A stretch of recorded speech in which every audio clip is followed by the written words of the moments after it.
सूचना एवं प्रसारण मंत्री अनुराग सिंह ठाकुर कैबिनेट के फैसलों की जानकारी दे रहे हैं। नमस्कार मित्रों, प्रधानमंत्री नरेंद्र मोदी जी के नेतृत्व में की अध्यक्षता में आज कैबिनेट की बैठक हुई और आत्मनिर्भर भारत को और बढ़ावा देने के लिए, भारत में मेक इन इंडिया को बल देने के लिए आज की 3 जो निर्णय लिए गए हैं वो बहुत महत्वपूर्ण हैं। पहला, मैं Ministry of new and renewable energy पर आना चाहूँगा। मंत्रिमंडल ने आज हाई एफिशिएंसी वाले सोलर पीवी मॉड्यूल्स के लिए पीएलआई स्कीम्स की ट्रांच 2 पर अनुमोदन किया है। आपको ज्ञात होगा, इससे पहले भी पीएलआई स्कीम्स का बहुत लाभ मिला, चाहे वो मोबाइल मैन्युफैक्चरिंग के लिए था। एक समय था जब भारत दूसरा सबसे बड़ा आयात करने वाला देश था, आज दूसरा सबसे बड़ा मोबाइल मैन्युफैक्चरर बनकर उभरा है। 14 सेक्टर्स में अलग अलग प्रोडक्शन लिंक इंसेंटिव स्कीम्स लाई गई हैं, चाहे वो टेलीकॉम हो, नेटवर्किंग प्रोडक्ट्स हो, आईटी हार्डवेयर हो, फार्मा सेक्टर हो, स्पेशलिटी स्टील हो या फूड प्रोसेसिंग से लेकर ड्रोन के सेक्टर हो। लेकिन आज मैं अपने आप को सोलर पीवी मॉड्यूल पे पहले आप पे आना चाहूँगा, जिसकी आज जैसे अप्रैल 2021 में 4500 करोड़ रुपये का प्रावधान पहली स्कीम में किया गया था और जिसके अंतर्गत चयनित 3 कंपनियों ने सोलर पीवी मॉड्यूल्स के बनाने के लिए 8.7 गीगावाट की क्षमता के उत्पादन की कैपेसिटी यहाँ पे बनाने की शुरुआत की है, जिसका काम चल रहा है। ये फुली इंटीग्रेटेड प्रोजेक्ट्स आ रहे हैं और इस पर लगभग 20,000 करोड़ रुपये की इन्वेस्टमेंट आ रही है। जो पहले ट्रांच की अगर मैं बात करूँ तो आज जिसके लिए मंजूरी दी गई वो क्यों ज़रूरी है, क्योंकि 2030 तक का जो लक्ष्य जो रखा है वो प्रधानमंत्री जी ने 500 गीगावाट का रिन्यूएबल एनर्जी का रखा है और उसमें से बड़ा चंक जो है वो 280 गीगावाट का सोलर पावर का है और इसके लिए बड़ी मात्रा में सोलर पीवी मॉड्यूल्स की आवश्यकता पड़ती है और वर्तमान में इसे काफ़ी हद तक आयात किया जाता है, यानी कि हमारी निर्भरता दूसरे देशों पर है। और इसके रिक्वायरमेंट को देखते हुए सोलर पीवी के लिए पीएलआई स्कीम का विस्तार करने का निर्णय किया गया है। पहले के जो 4500 करोड़ स्वीकृत हुए थे, उसके अलावा ये सोलर पीवी मॉड्यूल्स के लिए जो ट्रांच 2 के लिए 19,500 करोड़ रुपये आज मंजूर किया गया है, जिसका प्रावधान रखा गया है। अगर पिछले पूर्व अनुमोदित स्कीम में अगर आप देखेंगे तो एक ही ऑक्शन विंडो रखी गई थी और उसमें कंपनियों के चयन में ऐसे मैन्युफैक्चरर्स को प्राथमिकता दी गई थी जो fully integrated solar PV plant स्थापित करेंगे, यानी कि उसमें पॉलीसिलिकॉन से लेकर वेफर एवं सोलर पीवी सेल्स और मॉड्यूल का निर्माण करेंगे। लेकिन ट्रांच 2 स्कीम में इंटीग्रेशन की मात्रा के आधार पर ऑक्शन की 3 अलग अलग विंडोज रखी गई हैं और ये 3 विंडोज क्या हैं? पहली विंडो तो है फुली इंटीग्रेटेड प्रोजेक्ट्स, यानी कि पॉलीसिलिकॉन से लेकर वेफर, सेल एंड मॉड्यूल्स बनाए जाएंगे, ये एक विंडो रखी गई है। और दूसरी विंडो है वेफर से लेकर सेल्स एंड मॉड्यूल्स बनाने की मैन्युफैक्चरिंग फैसिलिटी जो होगी, ये दूसरी विंडो है। और तीसरी विंडो में सेल और मॉड्यूल्स बनाने का प्रावधान रखा गया है। तो इसमें लाभ क्या होगा? इसमें अधिक से अधिक मैन्युफैक्चरर्स पीएलआई स्कीम में पास हो पाएंगे, उनका इंटरेस्ट भी आएगा, पार्टिसिपेट कर पाएंगे और पीएलआई स्कीम का लाभ उठाएंगे। और इसका लाभ उठाते हुए हाई एफिशिएंसी मॉड्यूल्स भारत में ही तैयार होंगे, यानी कि अगर मैं ये कहूँ कि आयात में कमी आएगी और भारत निर्यात करने की दिशा में भी आएगा, तो उसके लिए इस योजना का बहुत बड़ा लाभ मिलने वाला है। और हर विंडो के अंतर्गत अधिक क्षमता वाले प्लांट्स को प्राथमिकता दी जाएगी ताकि इकोनॉमीज ऑफ स्केल का लाभ मिल सके और कम लागत पर हाई एफिशिएंसी मॉड्यूल्स का उत्पादन देश में ही हो। कम से कम 1000 मेगावाट कैपेसिटी वाले प्लांट ही इस स्कीम के लिए एलिजिबल होंगे। इससे देश में सोलर एनर्जी का उत्पादन कम लागत पर हो सकेगा। जब आपकी मैन्युफैक्चरिंग यानी कि आपके प्लांट लगाने की कॉस्ट वही कम आ जाएगी तो इसका मतलब आपकी उत्पादन की कीमत भी कम आएगी। कंपनीज को मिनिमम परफॉर्मेंस की शर्त भी पूरी करनी होगी ताकि भारत में ग्लोबल क्वालिटी के मॉड्यूल्स का उत्पादन हो सके। किसी कंपनी द्वारा भी बिड की कैपेसिटी का 50% ही पीएलआई स्कीम के लिए एलिजिबल होगा। और जो कई बार आपका प्रश्न आता था कि ब्राउनफील्ड प्रोजेक्ट्स को भी क्या इसमें अवसर मिलेगा? जी हाँ, ब्राउनफील्ड कंपनीज को भी ऐसे पीवी मैन्युफैक्चरर्स जो एग्जिस्टिंग फैसिलिटीज़ जिनकी है उनको नई मैन्युफैक्चरिंग कैपेसिटी अगर खड़ी करनी है तो वो भी स्कीम का लाभ उठा सकते हैं और उनको इंसेंटिव राशि का 50% मिलेगा। और इस स्कीम के अंतर्गत इंसेंटिव उत्पादन शुरू होने के पहले 5 वर्ष तक मिलेगा। पहले साल सबसे ज़्यादा इंसेंटिव मिलेगा और तदोपरांत हर वर्ष वो कम होता जाएगा ताकि 5वें वर्ष के बाद भी जब इंसेंटिव खत्म होता है तो हमारी कंपनीज compete कर सके, मार्केट में इंडस्ट्री कम्पिटिटिव हो सके, उस दृष्टि के साथ इसको रखा गया है। जैसा मैंने कहा कि इस स्कीम के क्रियान्वयन के लिए सोलर पीवी मॉड्यूल्स के उत्पादन के लिए लगभग 94,000 करोड़ रुपए का डायरेक्ट इन्वेस्टमेंट आने की उम्मीद है, जिससे प्रतिवर्ष 65 गीगावाट सोलर पावर के लिए fully integrated, partially integrated PV modules के उत्पादन की क्षमता का सृजन किया जाएगा और लगभग 2 लाख लोगों को डायरेक्ट जॉब्स और लगभग 8 लाख लोगों को अप्रत्यक्ष तौर पर जॉब्स मिल सकेंगी, जो कि एंसिलरी या बाकी एक्टिविटीज़ या पैकेजिंग लॉजिस्टिक्स के माध्यम से होंगी। इस योजना से रिन्यूएबल एनर्जी में जो हमने महत्वाकांक्षी लक्ष्य रखा है कि उसको स्वदेश में ही बनाएंगे भी, जो हमारे सोलर पीवी मॉड्यूल्स है और सोलर प्लांट लगाकर ग्रीन और क्लीन एनर्जी का यहाँ पर काम भी होगा और इससे भारत आत्मनिर्भर भी होगा।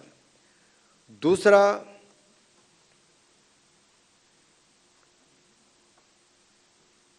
मैं Ministry of Electronics and Information Technology, MeitY जिसको आप कहते हैं, कैबिनेट ने वर्ष 2021 में सेमीकंडक्टर एवं डिस्प्ले मैन्युफैक्चरिंग के इकोसिस्टम में बड़ा निर्णय लिया था ताकि यहाँ पर हमारे आत्मनिर्भर भारत के विजन को भी बल मिल सके और दुनिया भर में जो सेमीकंडक्टर्स की कमी या जो सप्लाई में कमी आई कोविड के टाइम पर भी और जैसे जैसे डिमांड बढ़ती गई उसके कारण भी, अगर आज भी अगर आप भारत में देखें तो भारत की अपनी ही खपत बहुत है और जितनी खपत है हम शायद वो सारा ही इंपोर्ट भी करते हैं और आने वाले समय में लगभग वो 30 से 40% और बढ़ने वाली है।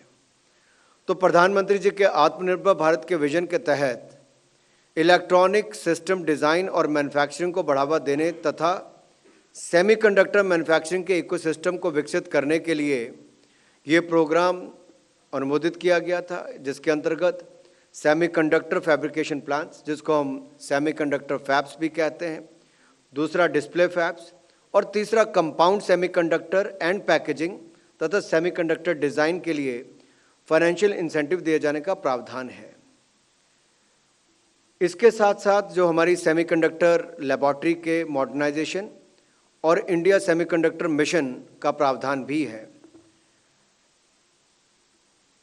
आज अगर हम देखें तो ग्लोबल सप्लाई चेन में बाधित होने के कारण, जियोपॉलिटिकल और स्ट्रैटेजिक कारणों से विश्व के कई देशों ने सेमीकंडक्टर मैन्युफैक्चरिंग को बढ़ावा देने के लिए अपने यहाँ पर बड़े बड़े पैकेजेस की घोषणा की है और ये फाइनेंशियल इंसेंटिव्स के लॉन्च होने के कारण यूएस, यूरोप, चाइना सब जगह ऐसा हुआ है, तो एक नई कंपटीशन दुनिया भर में खड़ा हुआ। अब भारत भी अपनी क्षमता को इस क्षेत्र में बढ़ाए ताकि हमें दुनिया पर निर्भर ना रहना पड़े। और आप सबको ये भी ज्ञात है कि सेमीकंडक्टर मैन्युफैक्चरिंग की टेक्नोलॉजी दुनिया के गिने चुने देशों के पास ही है और कई देशों ने जैसे इंसेंटिव दिया तो हर कोई कहाँ जाना चाहेगा इसके ऊपर भी निर्भर करता है। वित्तीय पैकेज की घोषणा भी उन्होंने की, भारत भी सबको आकर्षित अपनी ओर करे। जब हमने पहले किया उसका भी बहुत अच्छा रिस्पांस मिला, लेकिन उसमें संशोधन करके आज हम कुछ लेकर आए जिससे और इससे बल मिलने वाला है और वो संशोधन करके क्या आज कैबिनेट ने पास किया वो मैं आप सबके सामने रखूंगा। मंत्रिमंडल ने जो एडवाइजरी कमेटी बनाई है उसकी अनुशंसा के आधार पर सेमीकंडक्टर फैब्स हो, डिस्प्ले फैब्स हो, कंपाउंड सेमीकंडक्टर और पैकेजिंग की स्कीम्स के कतिपय संशोधन में जो निर्णय लिया गया है वो है पहले इन 3 स्कीमों के में अलग अलग कैटेगरीज के लिए जो कैपिटल इन्वेस्टमेंट होनी थी उसमें 30 से 50% तक अलग अलग फाइनेंशियल इंसेंटिव्स का प्रावधान था। अब वो 30 से 50% को हटाकर अब इनके स्थान पर एक समान रूप में 50% फाइनेंशियल इंसेंटिव देने का निर्णय किया गया है। यानी कि जो 30 से 50% तक का तीनों योजनाओं पर था वो उसको हटाकर अब फ्लैट उसको 50% किया गया है। दूसरा, पूर्व में 65 NM साइज के कम साइज के ही नोट्स को इंसेंटिव प्लान में लिया गया था ताकि उसको फाइनेंशियल इंसेंटिव मिल पाए।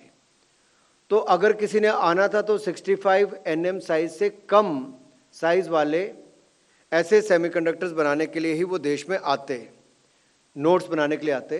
तो अब उससे बड़े वाले जो हैं 65 NM से बड़े वालों को भी इसमें इंक्लूड कर लिया गया है ताकि उनको भी इसका लाभ मिल सके। तीसरा, डिस्प्ले फैब स्कीम में किसी प्रोजेक्ट के लिए जो देय इंसेंटिव था वो 12,000 करोड़ था, उसकी एक कैप सीलिंग थी। अब इस सीलिंग को हटा दिया गया है, अब ये सीलिंग नहीं रहेगी और डिस्प्ले फैब पर इससे ज़्यादा भी इंसेंटिव मिल सकते हैं। तो इन स्कीमों के जो नया आज कैबिनेट ने पास किया है, इन संशोधनों के बाद हमें पूर्ण उम्मीद है कि इस सेक्टर में एक और तो भारत की क्षमता बढ़ेगी, दूसरी ओर निवेश भी आएगा, रोजगार स्वरोजगार के अवसर मिलेंगे, आयात में कमी आएगी और भविष्य में भारत निर्यात की दृष्टि से भी सेमीकंडक्टर फैब्स, डिस्प्ले फैब्स और कंपाउंड सेमीकंडक्टर और पैकेजिंग इस दिशा में भी आगे इस क्षेत्र में बढ़ पाएगा।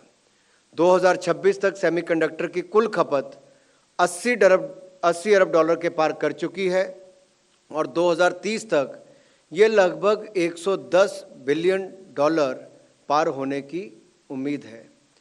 तो आप स्वयं इस आंकड़े से देख सकते हैं कि देश को इसकी आवश्यकता क्यों थी।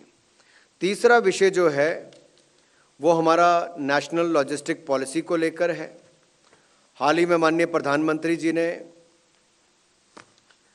4 चीज़ों का कुछ दिन पहले ही लॉन्च भी किया। यूलिप की अगर मैं बात करूं, यूनिफाइड लॉजिस्टिक इंटरफेस प्लेटफॉर्म, जिसमें 30 डिजिटल सिस्टम्स को इंटीग्रेट किया गया है।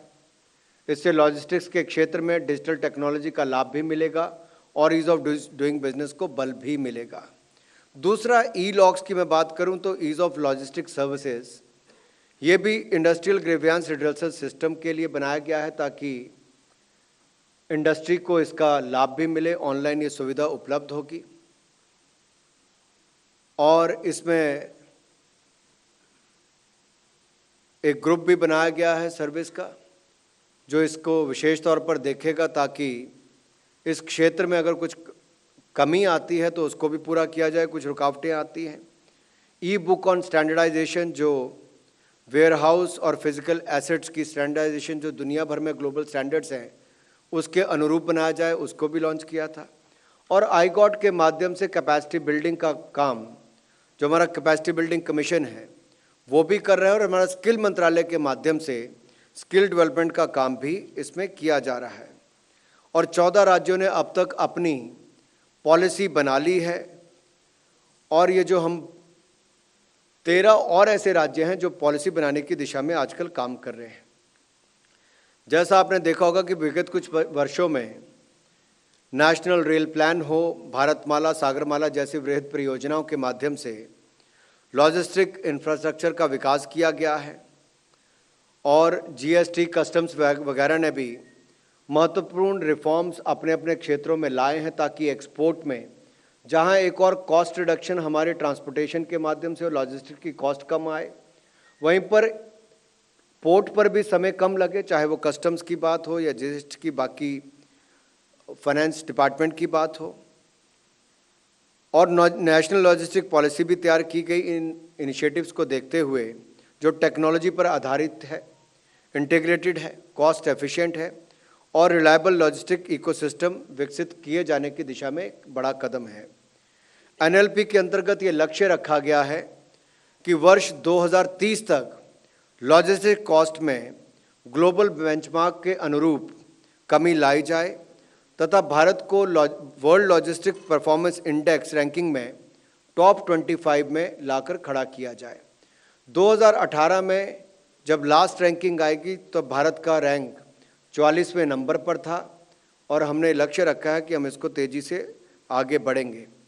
इस पॉलिसी के इम्प्लीमेंटेशन के लिए कॉम्प्रिहेंसिव लॉजिस्टिक एक्शन प्लान बनाए गए हैं, जिसके मुख्य बिंदु इस प्रकार हैं।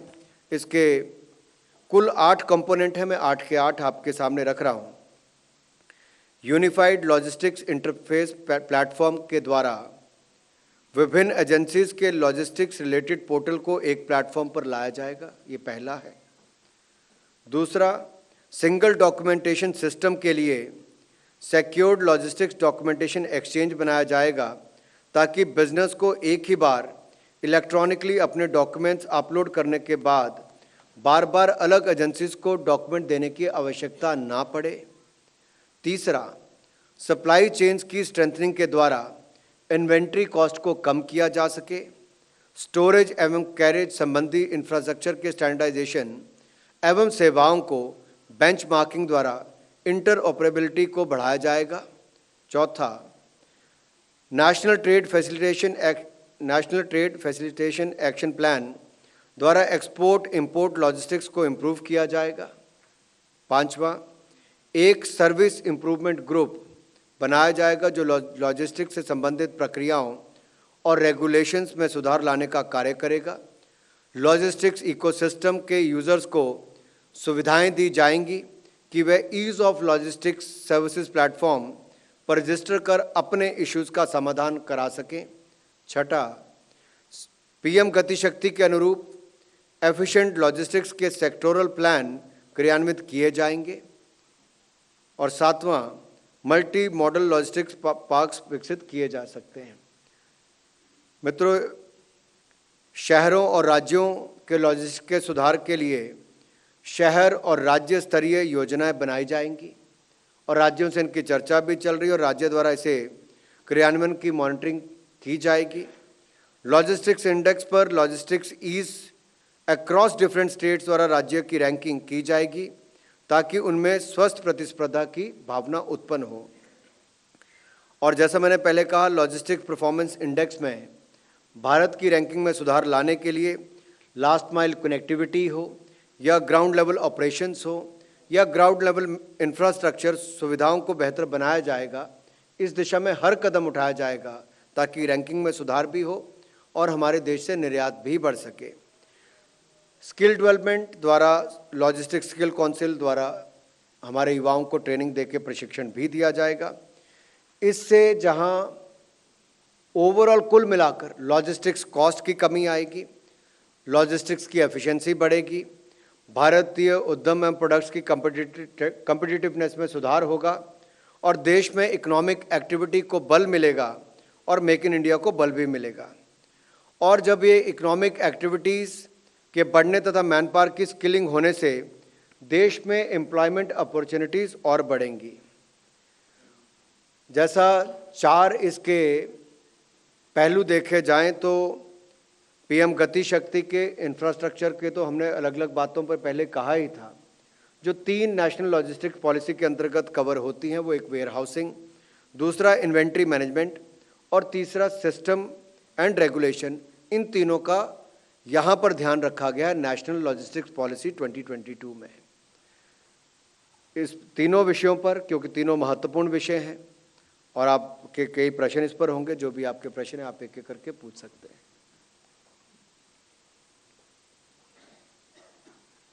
किसी को भी?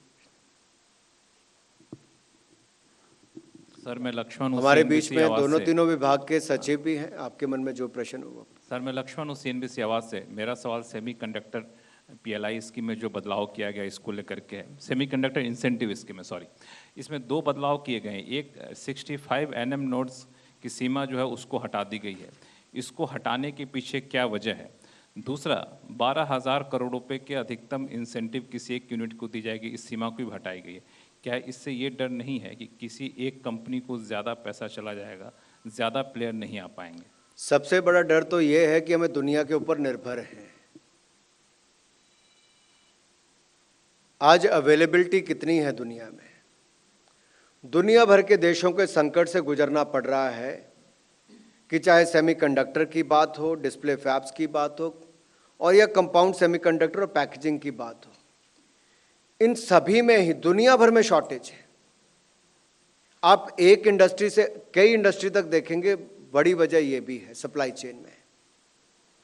जब भारत इतने सेक्टर्स में आगे बढ़ रहा है तो यहां पर क्यों नहीं? और जब यहां पर भी कदम उठाया तो 65 nm तक अपने आप को सीमित क्यों करना है? जब दुनिया भारत में निवेश करने के लिए तैयार है, 14 PLI स्कीम्स का हमने देखा कि इतना उसका लाभ देश को मिला है कि आने वाले वर्षों में हम हर सेक्टर में आगे बढ़ते चले जाएंगे।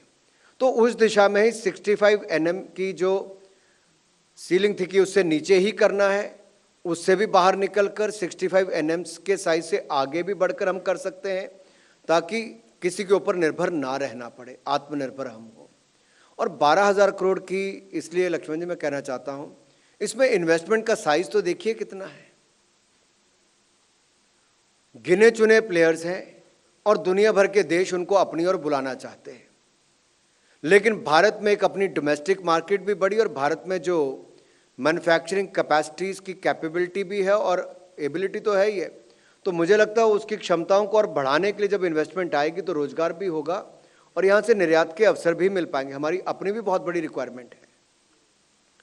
इसलिए 12,000 करोड़ की सीलिंग को जो एडवाइजरी ग्रुप है, उन सब ने ही कहा है कि अगर आपको बड़ी इन्वेस्टमेंट्स लानी है और कहीं भी निर्भरता नहीं रखनी दूसरे देशों के ऊपर, तो आपको इसको थोड़ा एक्सपेंड करना होगा। इसलिए हमने इस पर जल्दी बदलाव करके संशोधन करके पारित किया है कि भारत जब दुनिया में बाकी क्षेत्रों में आगे बढ़ रहा है तो इस क्षेत्र में भी आगे बढ़ने का ही काम करेगा, अपनी रिक्वायरमेंट भी और दुनिया की रिक्वायरमेंट को भी पूरा करेगा। जहाँ तक मैं समझ पा रहा हूँ, पुरानी टेक्निक की तरफ बढ़ना, 65 से कम की तरफ दुनिया आगे बढ़ रही है। नहीं, अलग अलग प्रोडक्ट्स की अलग अलग रिक्वायरमेंट है। जो आपके मोबाइल फ़ोन पे लगेगा अलग है, जो टॉवर के ऊपर लगेगा अलग है, किसी और सिस्टम पे लगेगा बिल्कुल साइज पे अलग आ जाएगा, 65 nm पे नहीं जाएगा।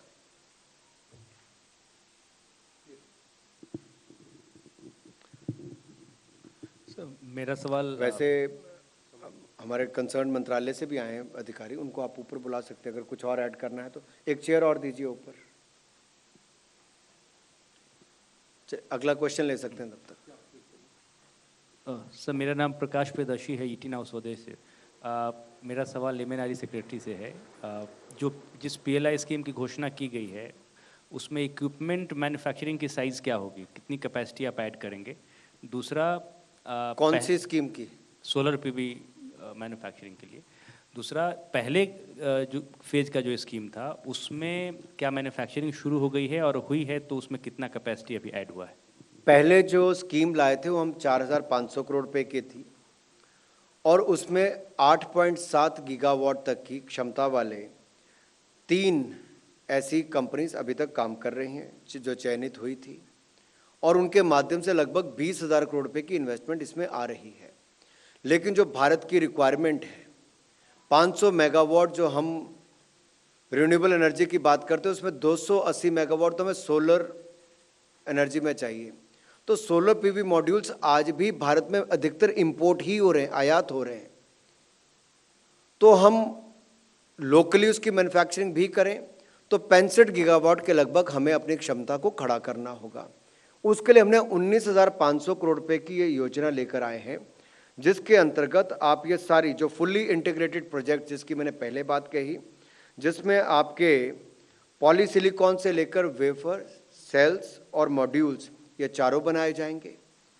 दूसरी स्टेज थी जहां पे वेफर, सेल्स और मॉड्यूल्स बनाए जाएंगे, और तीसरा है जहां पे सेल्स और मॉड्यूल्स।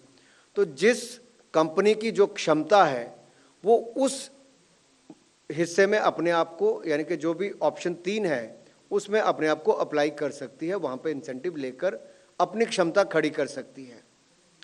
लेकिन जो 1000 मेगावाट तक की क्षमता खड़ी करेगा वही इसमें पात्र होगा।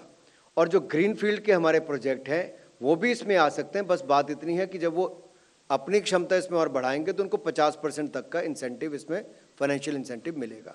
अगर इस पे आपको कुछ और ऐड करना है तो नहीं करें प्लीज। Thank you sir. तो कैपेसिटीज़ की जो बात हुई तो इसमें 29 गीगावाट की इंटीग्रेटेड कैपेसिटी लगेगी पॉलीसिलिकॉन से लेके मॉड्यूल्स तक, 18 गीगावाट की वेफर्स से लेके मॉड्यूल्स तक, और 18 गीगावाट की सेल्स प्लस मॉड्यूल्स। मॉड्यूल सब में कॉमन है क्योंकि पीएलआई मॉड्यूल्स के लिए है। मॉड्यूल कैपेसिटी जैसा मंत्री जी ने कहा 65 गीगावाट हो जाती है। किसी और का कोई सवाल? आपने पहले वाले सवाल पे कोई ऐड ऑन करना है जो पहला आया था प्लीज, क्योंकि लक्ष्मण जी ने एक सवाल पूछा था। धन्यवाद सर। जो 65 नैनोमीटर के ऊपर का टेक्नोलॉजी नोड है, हमारे देश में 50% के खपत जो है उस नोड से ऊपर की है। हमारे देश में 65 नैनोमीटर के ऊपर के जो नोड्स हैं उसकी 50% खपत है। तो अगर हम इसको रिवाइज़ नहीं करते तो इसका मतलब है कि वो 50% नोड्स के लिए हम बाहर पर निर्भर करते। इसलिए आत्मनिर्भरता के हिसाब से सारे नोड्स को इसमें अलाउ किया गया और समान रूप से सबको 50% इंसेंटिव दिया जा रहा है। और जब हम कोई एक सीलिंग नहीं रख रहे हैं न किसी कंपाउंड में कंडक्टर के लिए या इसके लिए पैकेजिंग के लिए, तो हमने सबके लिए 50% फ्लैट कर दिया है और कोई सीलिंग 12,000 की या किसी की चीज़ के लिए नहीं रखी है। अब सब समान 50% इंसेंटिव लेंगे।